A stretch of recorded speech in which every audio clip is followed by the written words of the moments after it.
We may be out here in the country, but make no mistake, Jim Cuddy's new album, Skyscraper Soul, is inspired by the city. Brand new album, the third one that you're putting out, solo album. So tell me a little bit how you kind of intertwine that Blue Rodeo portion of it and then get into the solo portion of things. I try to do my stuff in the breaks. So Blue Rodeo, we've worked a lot in since their last records came out, so a year and a half, almost 2 years. And that would be the time when the lads would need, a couple of months off. So knowing that, I sort of got myself ready so that since we'd be off in the fall. But you still have some collaborators there. You work with some of the guys from Blue Rodeo on your solo project as well. So they don't really Basil Donovan. He doesn't really get the time off, does he? Yeah, but Basil's like me. He likes to work. We like to play music, and we don't. We work everything else in our life in around that principle of working less. So Jim, you wrote these songs last winter while you were touring, or started taking a look back? I kind of do it just sort of job specific. Like once we were finished touring, I went to the studio every day and I'd write for 3 hours and I'd write. I mean, there's a couple of reasons for that. It's the best way for me to write, just sort of do it as a regiment. And I don't want to risk having an overlap. Writing a song that when I'm with Blue Rodeo that probably should be for Blue Rodeo. So I just wait until we're finished, go into the studio, write all new material. How do you cut that?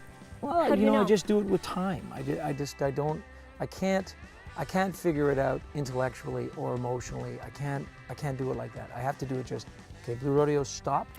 Now I will go and do my work now for it's my Jim own Cuddy. soul. Right. And if anything comes up here, too bad, that's not for Blue Rodeo. You had your chance, Hear that, guys? There's trumpet. Horns, there's strings, there's a whole set of instruments in there that really reflect the tone and the texture of this album. You know what? I think it was because of that, because of the sound, and because it sort of informed the record. So Skyscraper Soul is much more of at least the springboard is the city.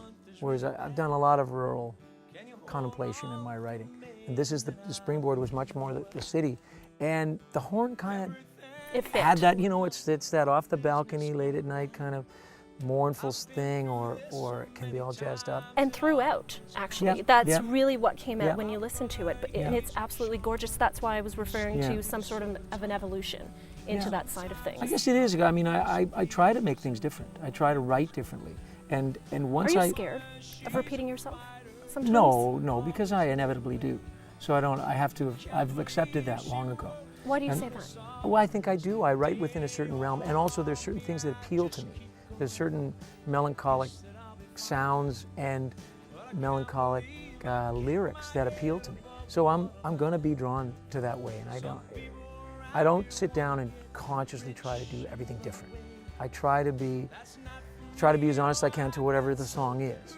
But in this case, there was a bit of a theme, and that was to write from my own perspective of being in a city. This is a great city, and it's a great city like lots of great cities are great, in that you can't just come and see the surface and understand what's here. You have to dig underneath. In London, you have to walk around. In New York, you can't be afraid of dirt, or you're not going to enjoy that city, you're not going to get it. So I think that's sort of where I started from writing these songs, is, Skyscraper Soul was about the beauty that's underneath the rubble. You wrote the song, Everybody Watched the Wedding, and you were inspired by the royal wedding. Seeing the King's Speech just put a little something in my head about, okay, that was an interesting perspective, that this guy had to be, how he had to comport himself to be inspiring to his nation. And then the struggles he went through. And how he had to be other. He can't be of the people. So then I started to watch William and think what a pretty noble character he is. And then I started thinking about the wedding, and then really it was the fact that somebody told me that 2 billion people were going to watch it. 2 billion. I mean, that is just staggering.